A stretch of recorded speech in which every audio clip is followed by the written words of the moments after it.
Hi and welcome. My name is Stefan Johansson. I work at Oracle in the Java Platform Group. I've been in this group for about 20 years now, and I've been doing garbage collection for the past 12 years. The last couple of years, I've been out talking at conferences like this about the importance of upgrading to a more recent release of Java, because we've done so much good work in the GC and all the performance benefits that you can get from upgrading. Another important thing is to use the correct collector for your specific use case, and that's what we'll be covering in this presentation today. So I want to welcome you all to Garbage Collection in Java, choosing the correct collector. So today's agenda, we're going to start off with a brief introduction to garbage collection, then look a bit closer at G1 and ZGC, before spending a couple of minutes on tuning, and then look at a few case studies. So let's get right into it. Garbage collection is a key feature of the Java platform, allowing you as users to focus on your problems, your business logic, rather than thinking about low-level memory management problems. It's a type of automatic memory management which basically provides you with two things: fast allocations and efficient reclamation of unused memory. The fast allocation part is handled more or less the same regardless of the GC you're using. We have something called TLABs, thread local allocation buffers. Those are handed out by the GC to allocating Java threads. They can then do very fast pointer bumping allocations without any additional synchronization. The efficient reclamation part is what differs between the different GCs. And depending on which strategies you use, you will get different characteristics for the different GCs. So there are numerous ways to implement the GC. And the reason that we have multiple GCs is that the Java platform needs to be able to serve so many different use cases. We have batch processing workloads, UI applications, cloud services of any size. And yeah, basically anything you can think about, the Java platform should be able to support. And that's why we have multiple GCs. With having multiple GCs comes the fact that sometimes you might have to choose which GC you use. And when you choose your GC, there are basically three different aspects that we usually talk about that you should think about. We have throughput, latency, and footprint. And if we look a bit closer at those three, throughput is more or less the number of transactions that you can complete in a set amount of time. And from a GC point of view, what affects the throughput performance? Well, one thing is if you have a concurrent GC work going on at the same time as you do your application work. Another thing is GC pauses. So if you have many and long GC pauses, that will also affect the throughput of your application. Then we also have something called read and write barriers. This is very efficient code that the garbage collector needs to be able to do its work, and it's executed every time an object is accessed in the heap. So it's extremely important the barriers are efficient. If we move over to latency, it's more of a length of a transaction. And then, of course, what affects latency performance, I guess you guessed it, the GC pauses. This is one of the main things that affect latency in Java. But we have a few other things as well. One of them is GC work that is done by the application threads. And this might be a surprise to some of you, but if you have a concurrent garbage collector, some GC work might actually be done by the application threads themselves. We also have in ZGC something we call allocation stalls, and those occur if the GC is allocating memory faster than the GC can free up and reclaim unused memory. Then something else that is important to think about if you care about low latency is to try to avoid very large allocations, because they can take a significant amount of time. Lastly, we have footprint, which is more or less the overhead of a transaction caused by the GC algorithm. We talk about this overhead in terms of memory and CPU resources. And then, of course, what affects the footprint? Well, the additional native memory required by the GC. So the GC requires memory to be able to do its GC work. For example, we need to store liveness information or forwarding information to know where the objects are moved. Then we, of course, also have the CPU usage used by the GC threads to do the GC work. So this is kind of the overhead. So when you choose a GC, these are the aspects to think about. And we would, of course, want to have something that is optimal across the board here, but that's not really possible. And there's always trade-offs, both when you implement the GC algorithms and when you choose the GC algorithms. If we try to illustrate a trade-off a bit, we can have something that looks like this. So we have a set of application threads. At some point, we realize we need to do garbage collection work. We do this in a stop-the-world GC pause using multiple GC threads to make sure that it is as efficient as possible. When the GC pause is done, we let the application threads go again. And from a throughput perspective, this is really good. We're not doing any GC work while the application threads are running, but latency-wise, we do see that we have some pretty significant GC pauses that will affect your latency. So if we want something more focused on low latency, we could have something that's illustrated a bit more like this. So we still have the application threads, but when we realize we need to do GC work, we do a very, very short GC pause. It's only there for synchronization reasons so that the application threads and GC threads agree on the phase that we're currently in. So we're starting a GC, so we're gathering liveness information. Then we have a second GC pause because now we're switching phase. Now we're starting to move objects around and things like that. So the GC pauses are only there to synchronize between the GC and application threads, and all the heavy GC work is done concurrently with the Java application running. So this is much better from a latency point of view. The GC pauses are extremely short and won't affect the latency as much. But from a throughput perspective, this might be worse because now application threads and GC threads have to compete for resources. So we have a set of different collectors in OpenJDK today with different characteristics. These are these 5, and we have the serial collector. The main benefit of this one is that it has very low native memory overhead, and it's often suitable in small containers. We then have the parallel collector, which has the best throughput, and it's suitable for workloads where long worst-case latencies are acceptable. And what I mean by this is that the parallel collector has no way to avoid a very long GC pause if the whole heap fills up. And this can be very painful if you care about latencies, because if you have a large heap and have to collect the whole heap in a single GC pause, that can take a significant amount of time. Then we have G1, the default collector since JDK 9. It has great throughput, controllable latency, and is suitable for long-lived services. Then we have ZGC and Shenandoah, which are both concurrent collectors focusing on low latency. They have good throughput, ultra-low latency, they are scalable and suitable for long-lived services. At Oracle, we maintain 4 of those, and we really focus our resources on 2 of them. So we focus most our work on G1 and ZGC. There are still a need for serial and parallel, niche use cases where they might serve better performance than G1 and ZGC. But we do think that if we focus our resources going forward, most of the use cases can be solved with G1 and ZGC. So let's take a closer look at those 2. Starting off with the main goals of the 2 collectors. So one of the main goals with G1 is to strike a balance that the parallel collector don't have. So we want to have a balance between latency, throughput, and footprint. And mainly, we want to avoid those worst-case latencies. And to be able to avoid having to collect the whole heap in a single GC, G1 is able or is implemented to be able to gather liveness information while the application is running. So part of the GC work is done concurrently. G1 can then do something called mixed collections, where we collect the whole heap over a set of garbage collections instead of one big, long one. If we move over to ZGC, the main goal here is low latency.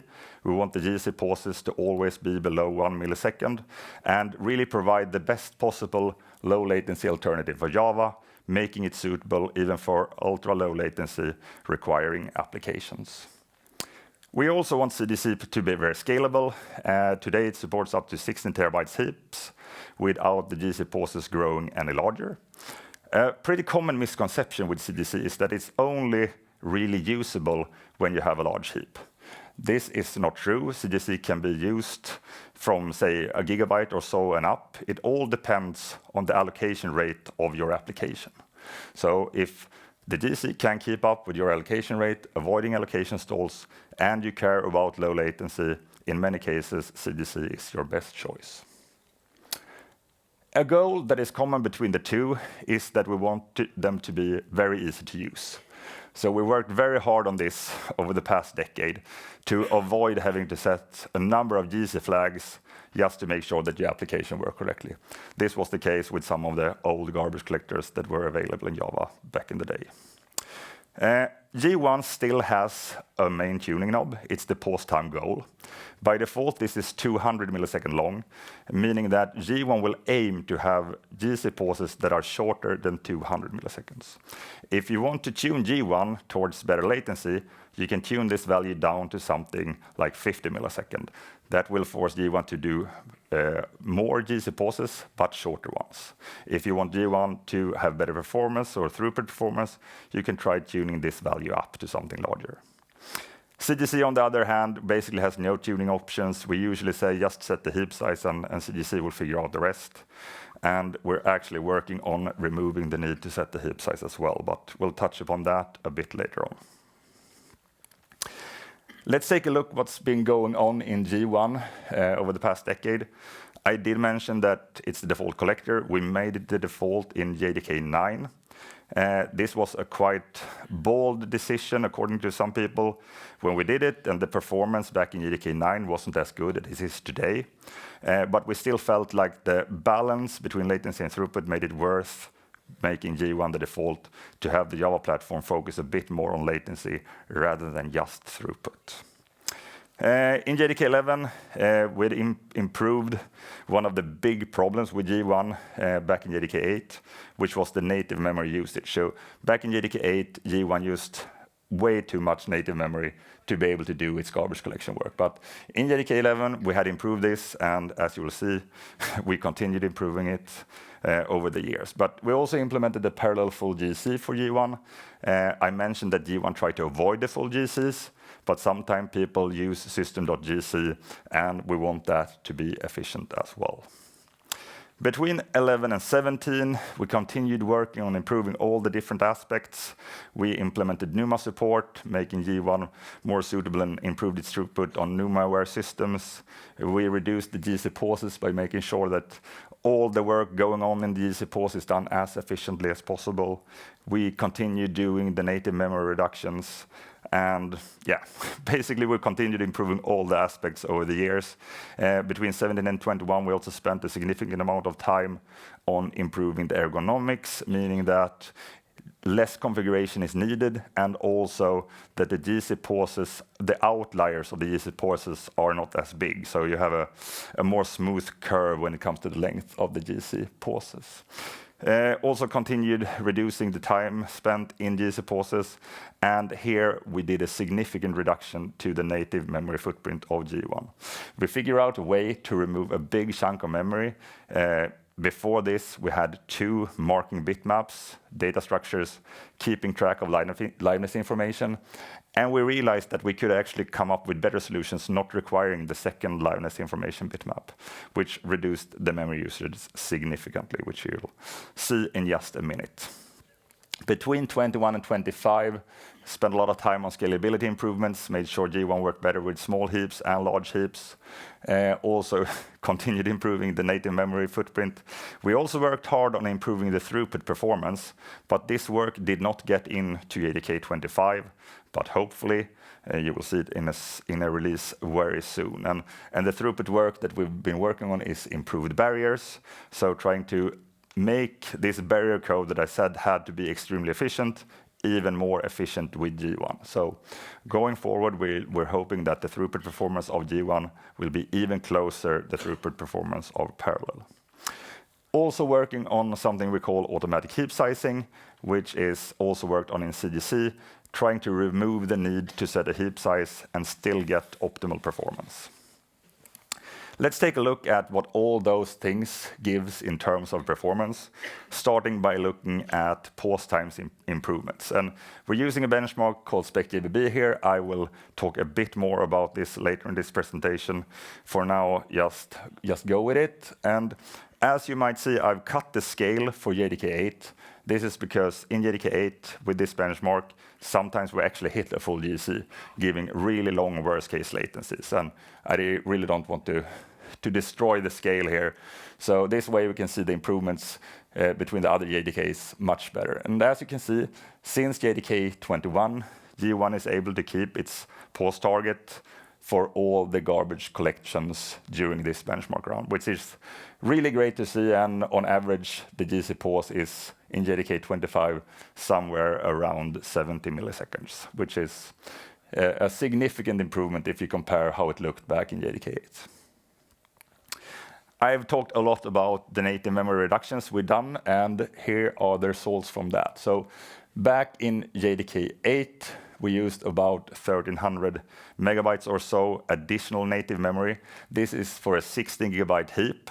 So 1,300 megabytes extra is almost 10%, not really, but at least 8%. So being able to reduce that down to 440 or so megabytes in JDK 25 is a significant improvement when it comes to the native memory overhead of G1. And this is actually something that now makes G1 suitable for very small container and workloads as well. So we have a JEP in flight, we'll see when it lands, to make sure that G1 is always used as the default collector, because today there are some use cases where we're not choosing G1, even though it is the default. So let's move over and look at ZGC instead. ZGC was introduced in JDK 11. It was back then an experimental feature only available on Linux. The performance was far from as good today, and I don't actually think the goal back then was to have sub-millisecond pauses either. I think our goal back then was to have sub-10 millisecond GC pauses, but we hadn't reached the sub-millisecond pauses yet. In JDK 15, we made ZGC production ready, with support for Linux, Windows, and Mac OS. Still, the GC pauses sometimes were slightly longer than a millisecond, but in JDK 17, we reached the goal of having sub-millisecond GC pauses. We also worked hard on improving the ergonomics in this time frame, making the need for configuration very little. So basically, in the earlier releases, sometimes you did need to say and specify how many concurrent GC workers you needed and things like that. But since JDK 17, very little configuration is needed. Between 17 and 21, we spent all our resources on making the generational mode of ZGC. And generational connections is a very important feature when it comes to garbage collection, making ZGC suitable for a lot more use cases, because with a generational collector, you can sustain much higher allocation rates normally. And this is one of the main things with a concurrent collector, being able to keep up with the application's allocation rate. In JDK 21, the generational mode is not on by default, so you need to enable it with the flag C generational. But we really encourage people to do this in JDK 21, because going forward, the generational mode of ZGC is the only one. So there is no reason to stay on the non-generational mode.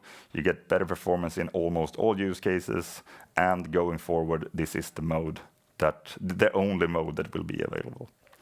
Between 21 and 25, we also worked on smoothing out some of the rough edges when using really large heaps. We improved the generational mode and a lot of other things as well. If we take a look at the future, we're also working on automatic heap sizing in ZGC, and we have some cool ideas on how to implement thread local GC on top of ZGC. So stay tuned for that in the future. The ZGC performance progress, if we start by looking at GC pause times here as well, we do see that, as I mentioned, back in JDK 11, we didn't really have a sub-millisecond pause time. Still, having worst-case GC pauses that are 5 milliseconds long was quite impressive back in JDK 11.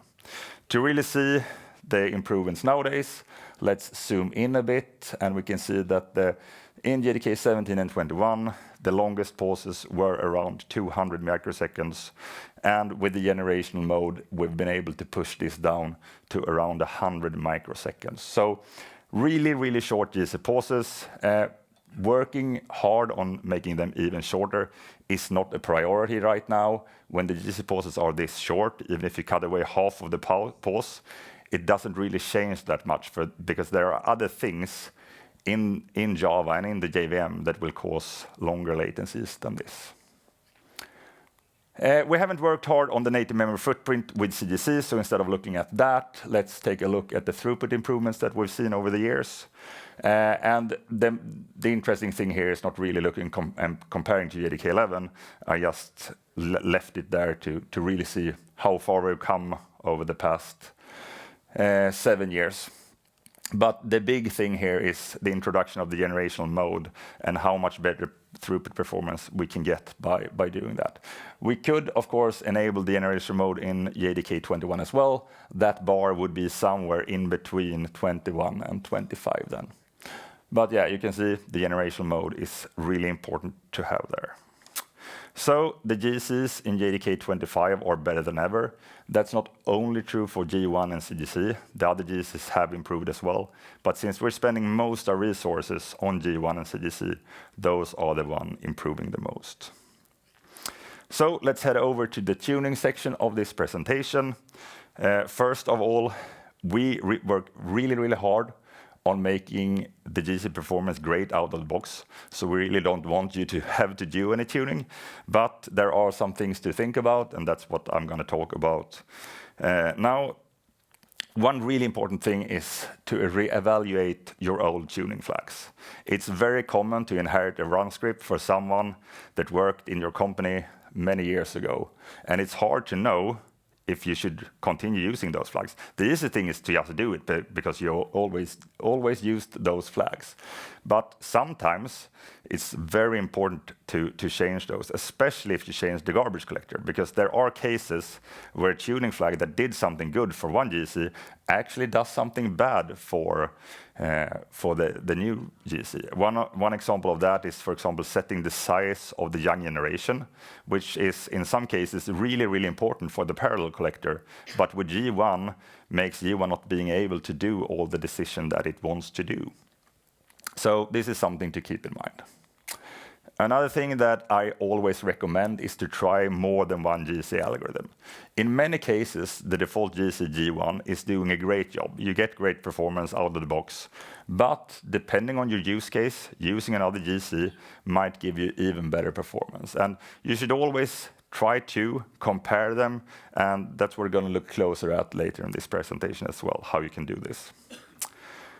And evaluate all the different performance aspects. I mean, you might see a slight improvement in throughput changing out to another collector, but is it worth it if you use a lot more CPU or a lot more memory resources? You should always evaluate the different performance aspects. Again, what is most important in your use case? And there are always trade-offs when you apply flags and change out the GC. So let's look close at some things that you actually can tune, and the first being the Java heap. It's one of the most impactful and important settings that you can do.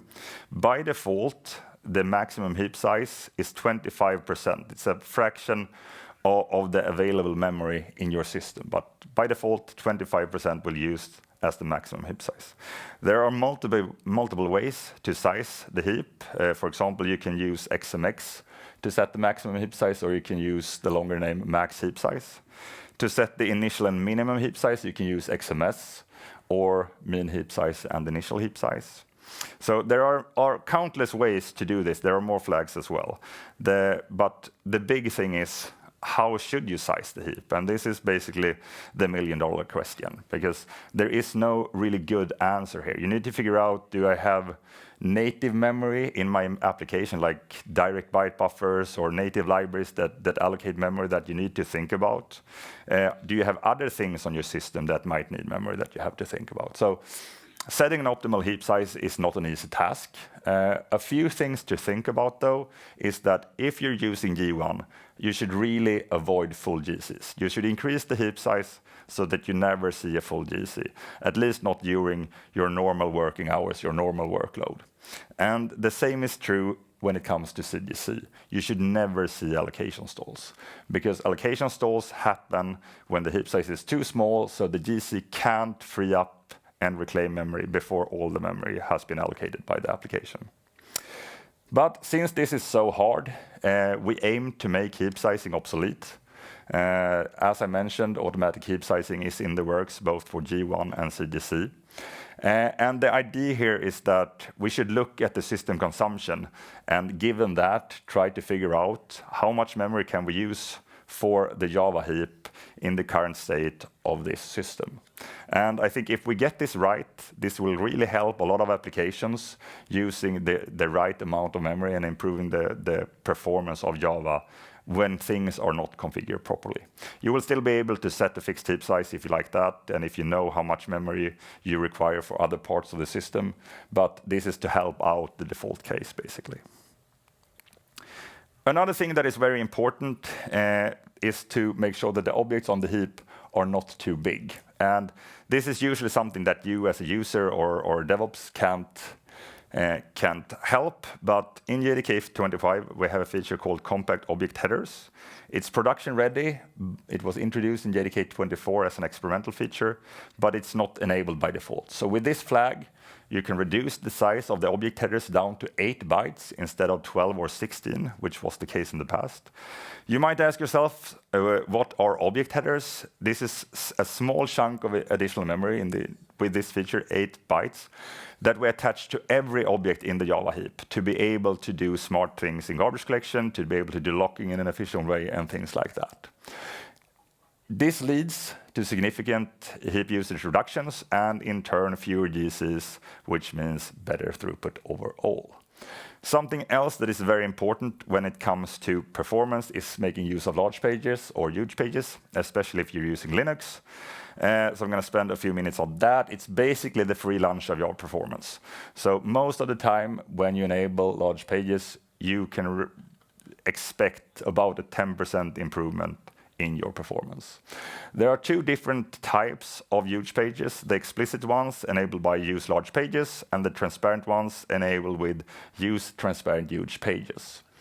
The explicit ones are also known as huge TLB pages. Those are configured up front, so you need to figure out how many pages of this type do I need for my Java heap and for things in the JVM that we want backed by large pages. So it's not very dynamic, but if you get it right, you get a deterministic behavior and a good throughput boost. It's easier to use transparent huge pages. When they were first introduced, there were some problems with them, so we didn't really recommend people using it. But nowadays, with newer Linux kernels, transparent huge pages usually work great. They also come with some configuration. For example, they can be configured in 3 different modes: always, advise, and never. Always, then you will always get transparent huge pages backing your Java heap and other things. With advise, you need to use the flag use transparent huge pages to get the heap and other data structures backed by transparent huge pages. With never, you will never get anything backed regardless of your flags. Another important thing to keep in mind is that G1 and ZGC uses different types of memory for backing their heap. G1 is using anonymous memory, and ZGC is using shared memory. And they are configured differently at different places in the Linux kernel. So it's important, if you compare those, that they have the same configuration. And the sad thing is, out of the box, on many distributions, they don't, because anonymous memory is configured as always, while shared memory is configured as never, meaning that out of the box, G1 will have a transparent huge page backed heap, and ZGC will not. We've seen those problems countless times. But overall, transparent huge pages are more dynamic, and there are some less guarantees, because you can be on a system where you have fragmentation, so it's hard to really get transparent huge pages, and this can sometimes be hard to realize. So there are some things to read up on when using this, but I wanted to tell you about it because, yeah, as mentioned, good with free performance. Other low-level tuning to know about: both G1 and ZGC support NUMA. With ZGC, it's on by default. With G1, you need to enable it with the use NUMA flag. We're talking about making it on by default with G1 as well. but we haven't done that yet. If you want to avoid latency when touching memory, you can use a flag called always pre-touch. This will make startup take a longer time, because when you map the memory, you will touch the memory so it's ready for use when you allocate your Java objects in the heap. This works very well with a fixed heap size, so if you set the minimum and maximum to the same size and use always pre-touch, then the Java heap memory is all ready and you won't have any latencies when allocating your Java objects there. So now we know a bit about tuning. How can we verify our tuning? If we think about latency, what should you look at to try to see if I improved my latency? Well, the best thing is if you have application-specific response times or other metrics that you can look at, because those are connected to your specific use case. Otherwise, you can, of course, look at GC pause time statistics. And if you're using ZGC, you should keep track of allocation stalls. Next question is, how do we monitor this? Well, there are countless tools that you can use for monitoring Java. I'm not going to talk about things that are outside the JDK, but in the JDK, one simple thing to do, like to get a grasp of things, is to use JVM logs. Those are enabled with the option xlog, and you give it a set of tags and an output file. There are a lot of other configuration as well, but this is the easy way to enable it. If you want basic GC logs, you just give the tag GC. If you want some more detailed GC logs, you can use GC star. Then you can, of course, use the flight recorder, JFR. You enable it with start flight recording. And then you can analyze your flight recordings either using JDK mission control or the JFR view command that is available inside the JDK. We will look closer at some of those views a bit later in this presentation. Monitoring footprint, most important here, or most important, but one more important thing is that the OS usually give you pretty good insight when it comes to memory and CPU usage, so try to make use of that. In the JVM, we also have metrics for memory and CPU usage, which we will look closer at in a minute or so. It's also important to monitor your Java heap usage to make sure you don't have any Java memory leaks that requires you to increase your heap size, and that way increases your overall footprint. Again, how to monitor it, you can add more tags. Heap star will give you good information when it comes to the heap usage before and after GCs. If you use GC star, you will get the heap information included already. We have the native memory tracking feature, which is really good to figure out how much native memory is used by the JVM. You enable it with this flag, and the summary level is the one that doesn't come with a big performance cost. Again, use JFR to do the analysis. There are some great views when it comes to looking at heap memory usage, native memory usage, and the CPU load. And it's all good to look at those things and give, but I think it's even more useful if you see an example how we can use this in the real world. I won't do a live demo, but I have some example here at least. So now we're going to use Spec JBB 2015. I mentioned it earlier. It's an industry standard benchmark. It's developed by the Spec organization. It's been used for Java performance for more than a decade now. It's a really good benchmark from a GC point of view because it gives you two scores in the compliant mode. A maximum throughput score, which basically shows you the performance of the whole Java platform, and then a throughput score with latency constraints that really show when you have improved your GCs. In this specific use case, we're using a fixed injection rate mode, and the injection rate that I've chosen is 30% below the maximum throughput that ZGC can handle. And then I'm going to look at the other metrics and see how G1 and ZGC compare when we have a fixed throughput level. So basically, we have the same throughput with G1 and ZGC in the coming slides, and how do the footprint and latency metrics compare. And yeah, exactly. So if we start off looking at latency, as I mentioned, the most important thing to look at is the application metrics. And here, Spec JBB does a really good job.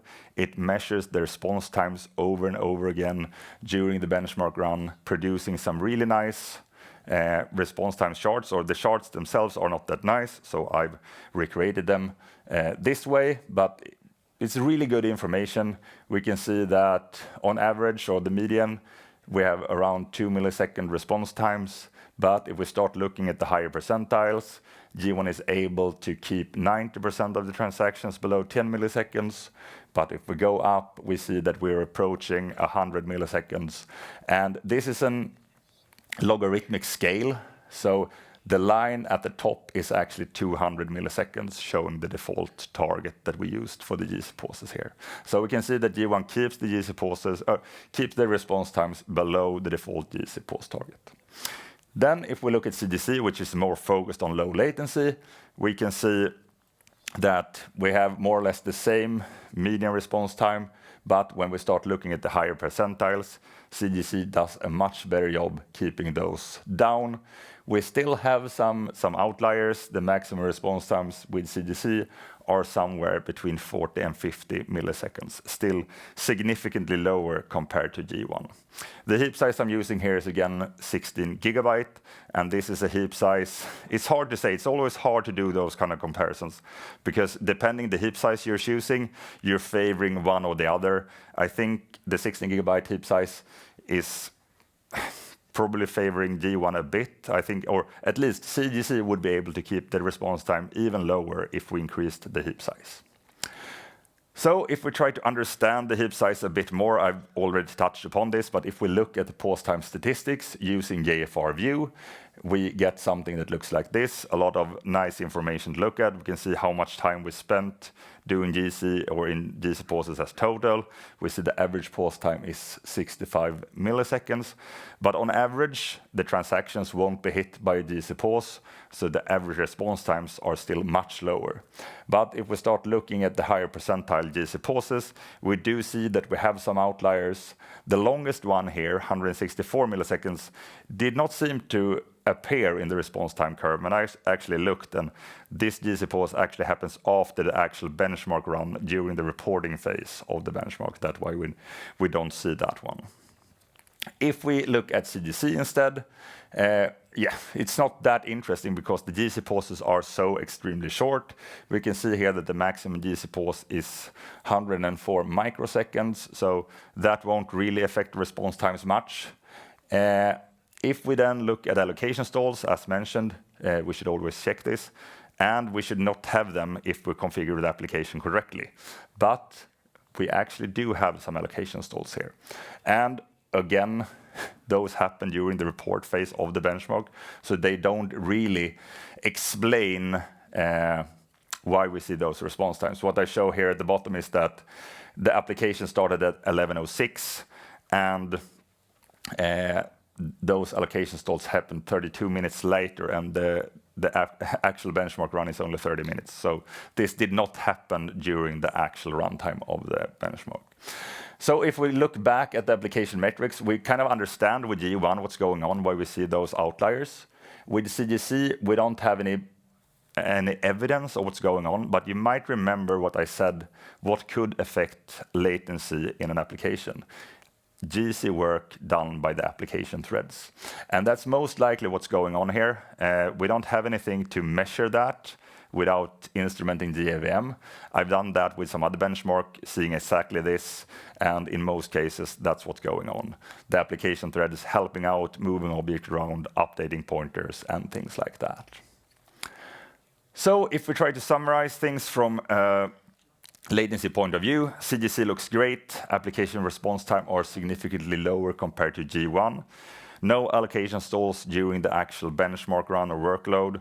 G1 kind of handles the loads as expected. The response times are below the default target.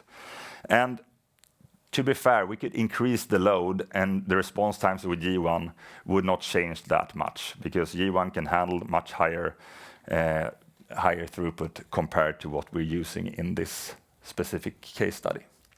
If we move over and look at footprint, the application does not provide any metrics for CPU or memory.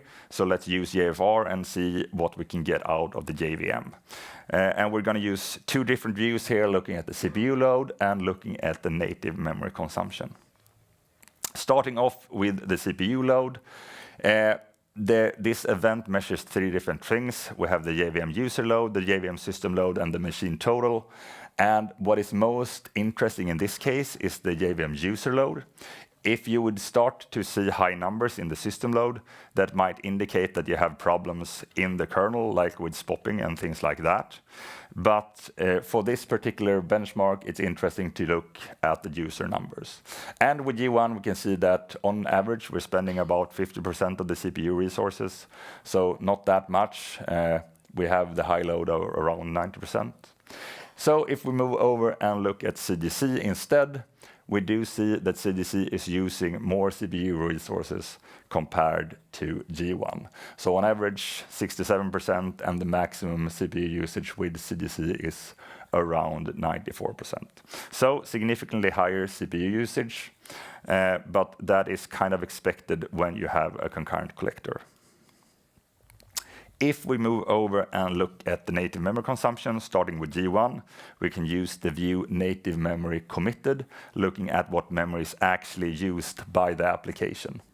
And the 2 most interesting tags or subsystems to look at from a GC point of view is, of course, the Java heap and GC. Those are also the ones using most of the memory. This is quite common. We're using a fixed heap size here, so for the heap size it's not that interesting, but we do see that we're using a 16 GB heap.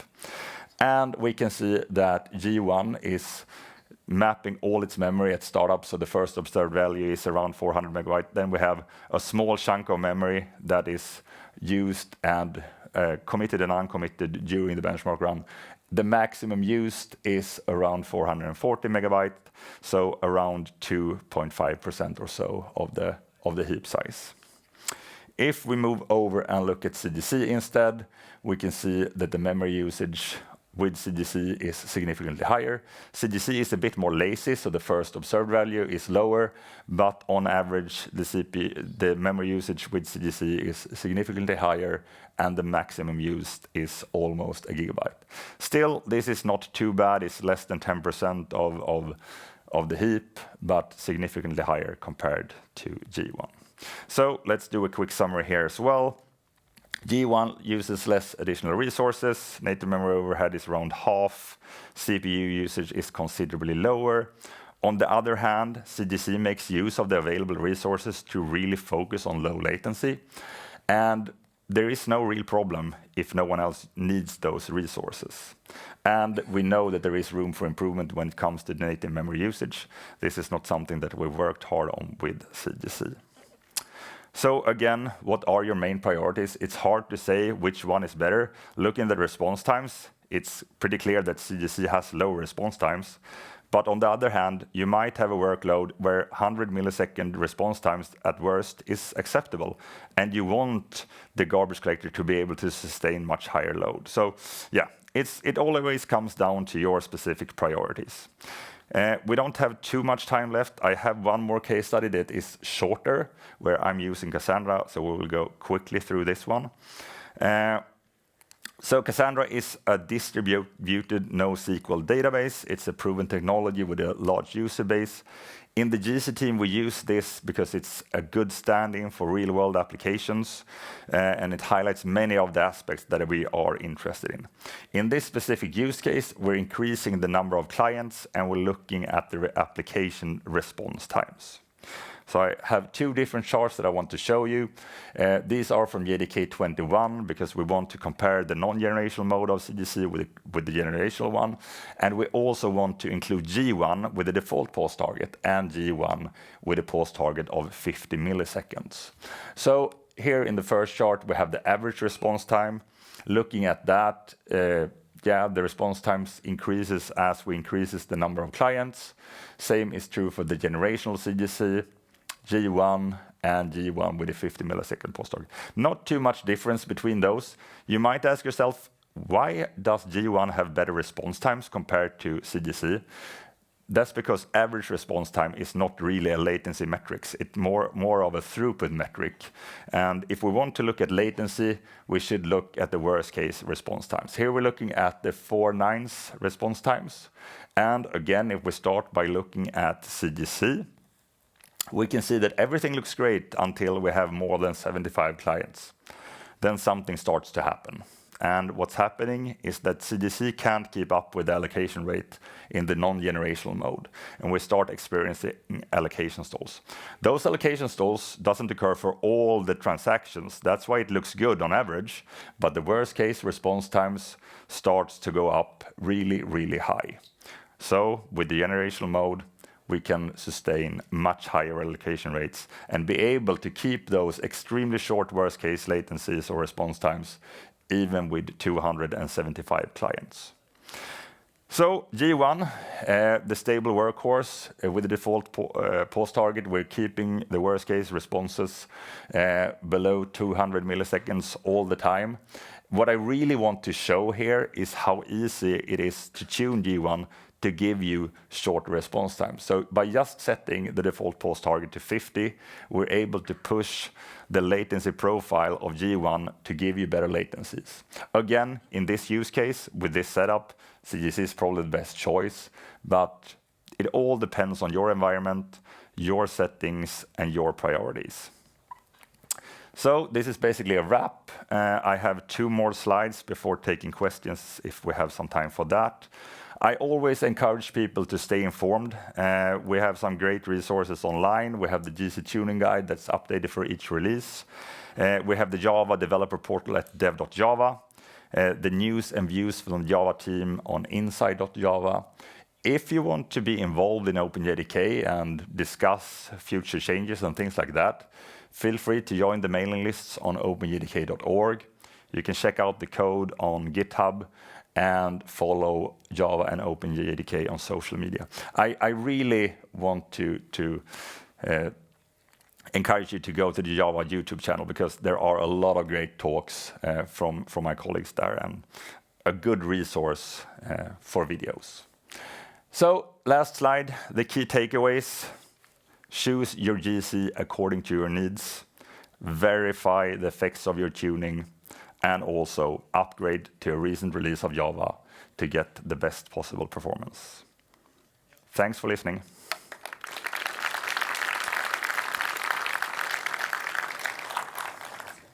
Any questions? Do we have time? Yeah, I think we have time for some questions if there are any. Everything is crystal clear. Awesome. Go out and use the correct collector. And yeah, sign up for information about Java 1 next year. I went this year. It was an awesome experience. Conference is booting up again.